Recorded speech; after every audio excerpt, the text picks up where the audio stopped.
So here's my position on the craziness that's happening now, and I want to get you to respond to it. I think that trying to impeach Donald Trump again or trying to get him removed from office is the worst possible thing that the Democrats could be pursuing if they have any desire to actually do good for the country, because what they're going to do is they're just going to piss off an awful lot of people. One of the things I thought was so interesting, Howard, was Rasmussen, I believe, actually found that Trump's approval rating after the Capitol has gone up.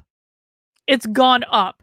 Twitter lost billions of dollars in market value yesterday for banning Trump. There is backlash from world leaders on big tech for what they're doing.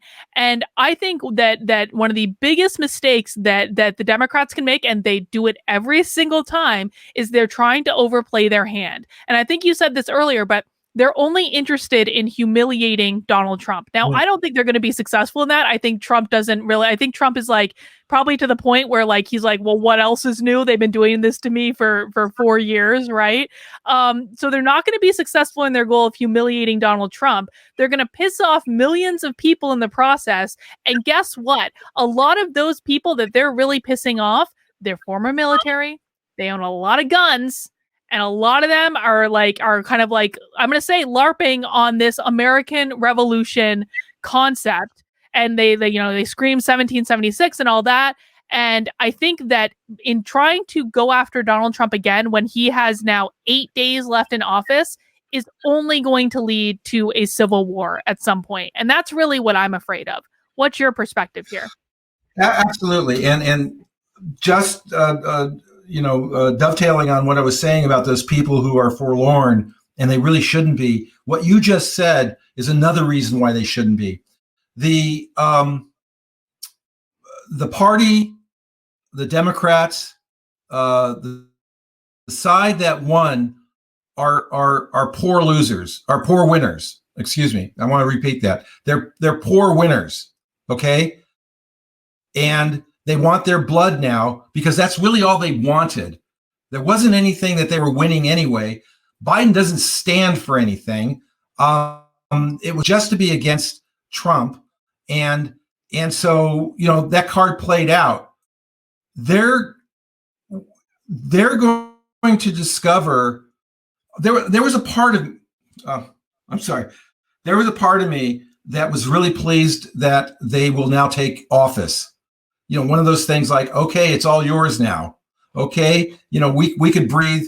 We could stand aside and watch what you guys do. And I don't think it's going to be a pretty picture. I don't either. The impeachment is absolutely absurd. And Clyburn was talking about doing proceedings 100 days after he was out of office. It was I don't know a lot. Yeah, right. They don't have any standing. So because the only reason for impeachment is to convict, to remove. If they're removed, if they're not in office, there's no reason for an impeachment. But the general public, doesn't know that. And they think they've got the high ground. They're drunk with power that I really think they don't have. And so they're flexing their muscles a million different ways. They're embarrassing themselves hugely. They're as crazy gets. And I'm asking everybody just to watch this. Don't watch through the prism of your own projections. Just watch what's being played out. If you do that, we really have a good chance of regaining our sanity, because right now our country there's too many crazy people in it, and it's not sustainable. But there's people like you, there's people like me, there's people like your followers, and there's people that there's a lot of us. Now we're being blocked because of the platforms. They're going down. Do you know there were surveys done that a poll done where people were asked if they knew about the Hunter Biden stuff that was going on with China, well, how would they have voted? And they originally voted for Biden, but if they had known that, they would have voted for Trump. Mm-hmm. Now, I can imagine that there's a lot of information that never got to people, that had it got to those people, Trump, I mean, people are already saying he won. You just didn't get there was a fraudulent tally of the vote. But even in those circumstances, if the public had known more about what was going on or had access to more news, Biden wouldn't have had a prayer to ever win. Well, it's funny that you say that, because I literally just saw a tweet. I don't remember if it was from it was from some blue check on Twitter. So I don't know if they were a journalist or what, but they said something to the effect of, I didn't vote for Biden for him to implement universal health care. And if I had known that's what he was doing, I wouldn't have voted that way. And I was like, where were you? Like, where were you? They were not unclear about what their plans were. And when you tell people who you are, that and you're not listening, like, it's your own fault. So I understand the Hunter Biden stuff, because the Hunter Biden stuff was very suppressed in the media. It was only like people like you and me that really knew what was going on and the extent of it and why it was bad that they were suppressing it. But I also look at some of just like these average everyday questions, and I'm like, did you not watch the debates? Did you not listen to anything that Kamala Harris and Joe Biden said? Like, how did you get this idea that they weren't going to do universal health care? I don't know. I can't tell you how many look, in my world, I am surrounded by woke people. I told you this before. There's way more woke people in my day-to-day living than ever, than on the other side. I have a very good reputation. I'm well liked. I do a lot of conflict resolution.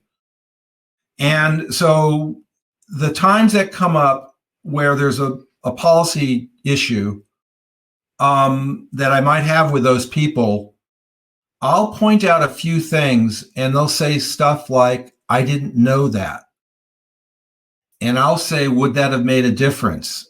And they say, well, yeah, and then I sort of walk away from the specific policy thing we're talking about, and I go to the bigger issue. And this is me proselytizing a little bit. I say, that's the thing that worries me. I know what your politics are, and I know that you know my politics, but our politics aren't the issue. The issue is that people aren't hearing anything. And in many items that I've ever spoke to you about, I mean, this is what I do as a therapist. People come to me and they loaded up with all kinds of ideas and feelings. You can imagine, I've been doing this almost 50 years. And I can't just say you're wrong. What I have to do is say something so that their own head tells them they're wrong. You have to find connective, clever ways to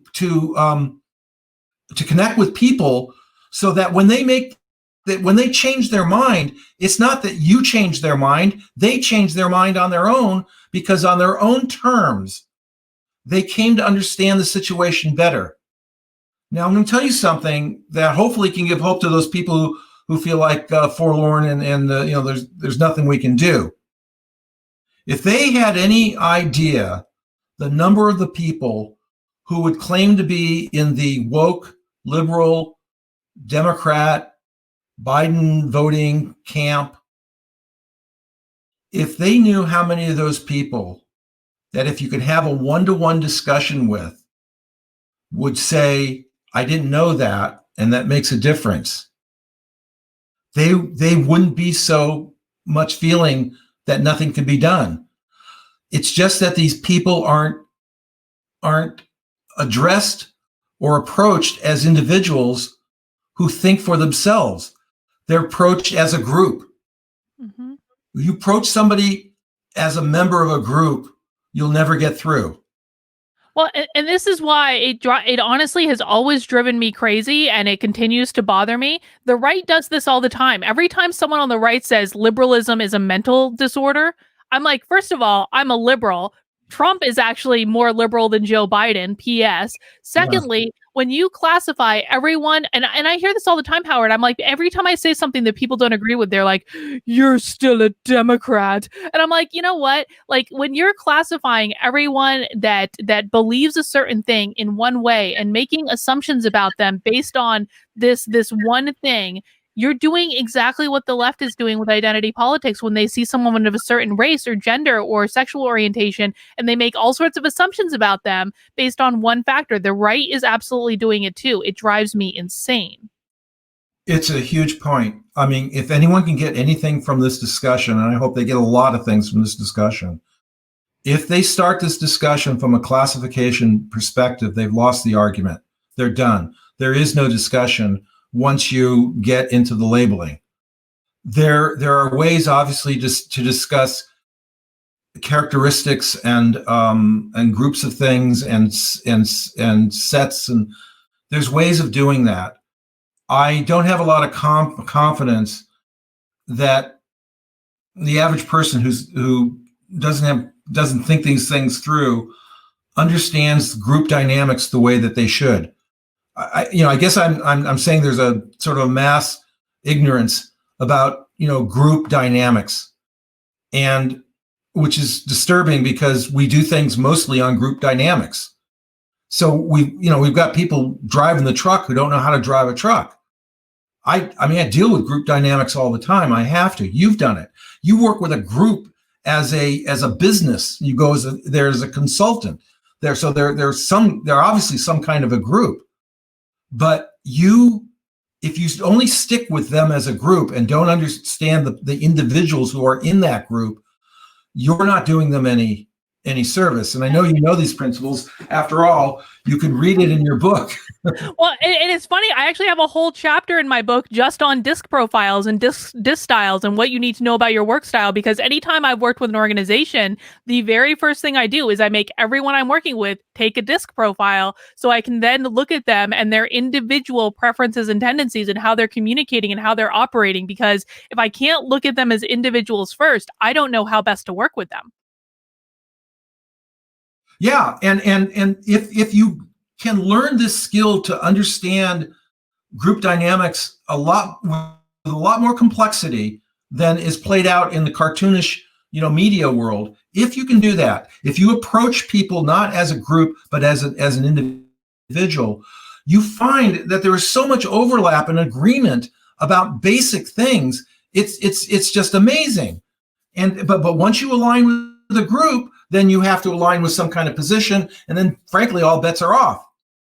So, I'm trying to encourage people: don't be despaired. There's a huge opportunity here, like never before. That makes me excited. What's scary is the opportunity is so ripe. It's just as ripe that we'll miss it and lose everything. In other words, the stakes are huge. That's what makes me nervous. It's just that there's so much to lose if we don't play our cards right. Yeah.